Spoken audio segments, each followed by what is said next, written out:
ini sudah berkembang secara pesat, usai dilakukannya pembangunan serta pembenahan.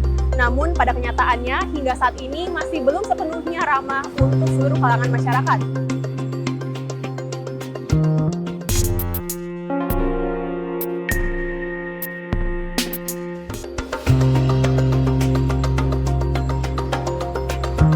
Transportasi umum di Jakarta berbasis pemerintah sudah semakin beragam. Terdiri dari 5 jenis transportasi, yaitu Mikrotrans, Bus Transjakarta, KRL Komuter Line, MRT Jakarta, hingga LRT Jakarta. Tidak hanya digunakan oleh warga Jakarta untuk perjalanan dalam kota, tetapi warga Bodetabek yang tinggal di sekitaran Jakarta juga menggunakannya sebagai moda transportasi antar kota. Pembangunan transportasi umum secara masif ini cukup membuahkan hasil, terlihat dari munculnya budaya menggunakan transportasi publik. Jika membandingkan hasil statistik komuter Jabodetabek periode 2014 dan 2023, terdapat perbedaan sebesar 300 hingga 400 ribu pengguna transportasi umum untuk melakukan perjalanan pulang pergi.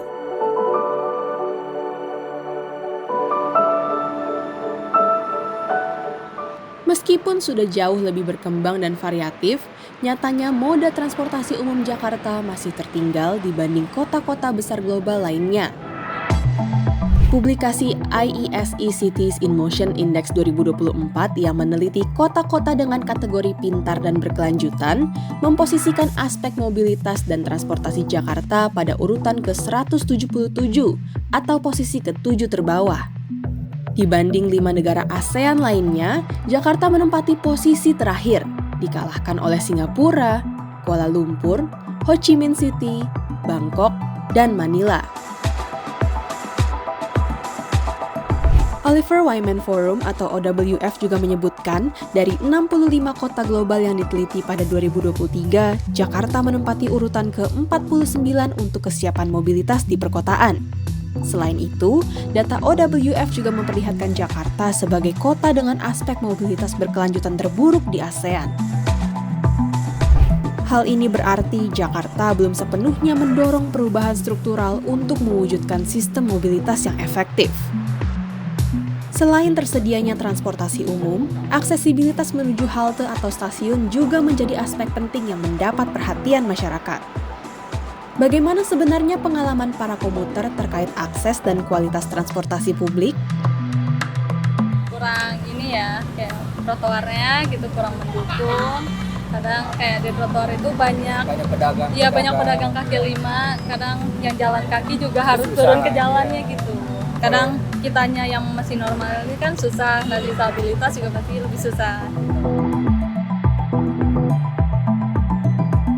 Ya masih betul. Fasilitasnya diperbaiki. Betul, kadang-kadang ini jalan ini jalan kuning, tapi kadang-kadang di depannya suka ada pohon, juga ada apa misalnya mesin tiang listrik, kadang-kadang jadi ngapain ada ini gitu.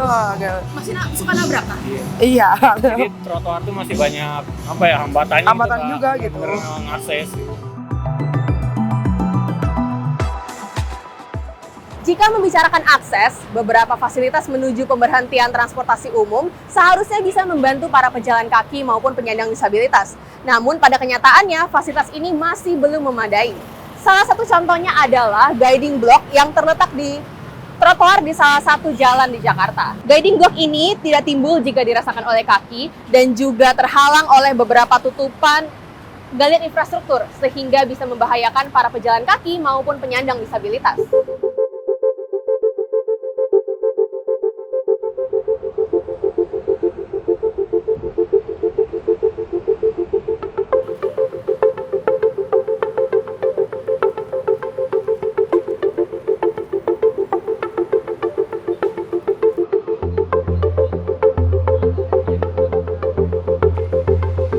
Mencoba mengikuti 3 penyandang disabilitas, yaitu Reta, Risma, dan Fitrina, yang menjadi komuter pengguna transportasi umum setiap harinya.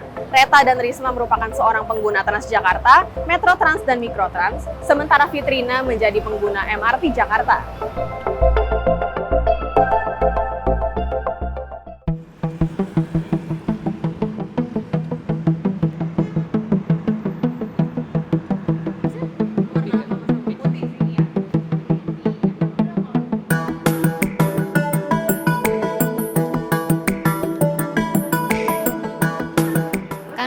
ini pakai kursi roda.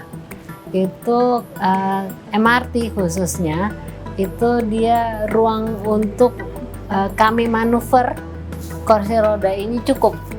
Jadi dari akses ke stasiun, kemudian naik kereta, di dalam keretanya kalau misalnya kami manuver itu cukup memadai. Jadi ya oleh sebab itu saya lebih sering naik MRT karena saya udah tahu bahwa ini bisa diandalkan. Fitrina, sebagai penyandang disabilitas pengguna MRT Jakarta, tidak memiliki banyak keluhan terhadap akses menuju stasiun MRT dan dari tempat tujuannya. Lokasi pembangunan MRT yang strategis di jantung kota Jakarta menjadi faktor adanya perhatian khusus perihal aksesibilitas dari pemerintah. Namun, bagi Reta dan Risma yang menggunakan moda transportasi umum yang menjangkau hingga ke daerah pinggiran Jakarta, persoalan akses bukanlah satu-satunya tantangan. Mereka juga dihadapkan dengan kondisi armada dan tempat pemberhentian yang kurang ramah disabilitas, hingga petugas yang belum sepenuhnya konsisten dengan pelayanan untuk disabilitas.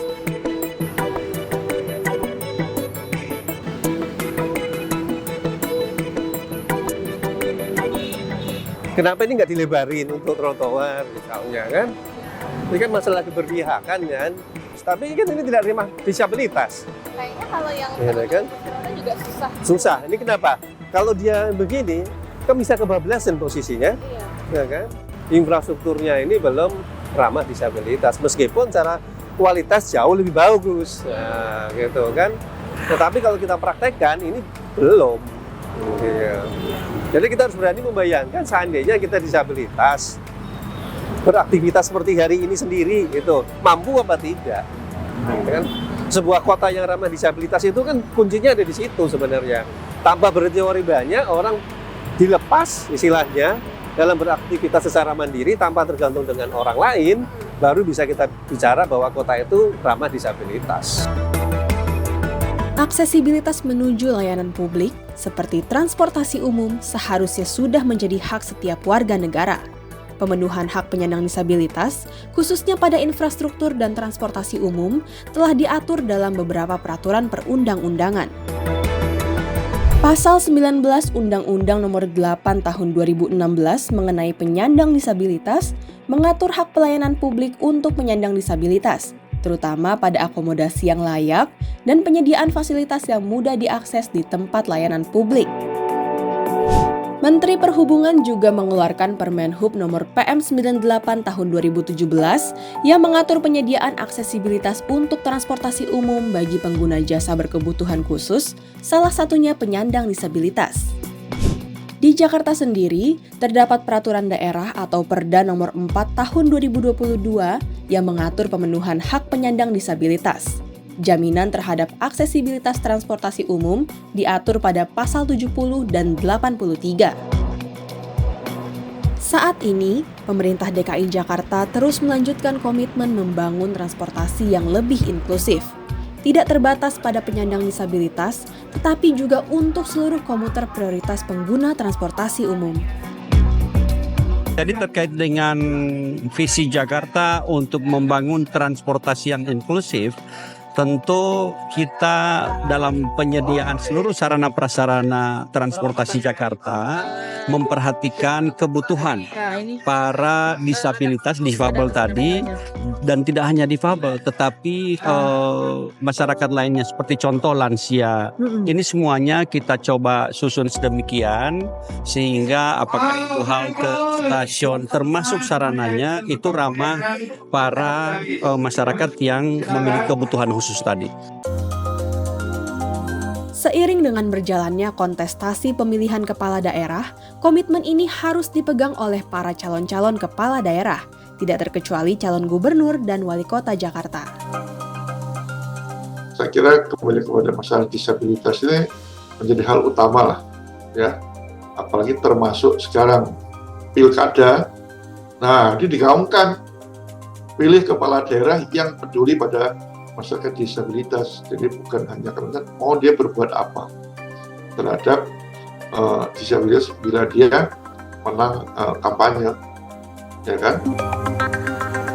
Poin tak kalah penting, Perwujudan kota maupun infrastruktur yang ramah disabilitas harus didasari dengan empati terhadap penyandang disabilitas dan pengenalan terhadap kebutuhan teman-teman penyandang disabilitas sejak masih di tingkat sekolah.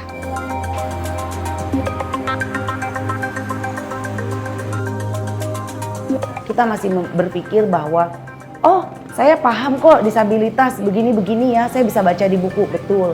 Sekarang banyak literatur, banyak ada di website, kita bisa lihat dimanapun tentang disabilitas A butuh ini, disabilitas B butuh itu. Tapi pengalaman itu tidak akan pernah tergantikan. Jadi seharusnya yang bicara tentang disabilitas itu harus orang disabilitas itu sendiri. Seperti apa yang disampaikan oleh UNCRPD kan, atau Konvensi Penyandang Disabilitas, Konvensi PBB untuk tentang penyandang disabilitas gitu. Itu kan ada statement nothing about us without us. Karena memang disabilitas itu adalah pengalaman yang tidak tergantikan dan tidak bisa dipelajari oleh siapapun. Gitu.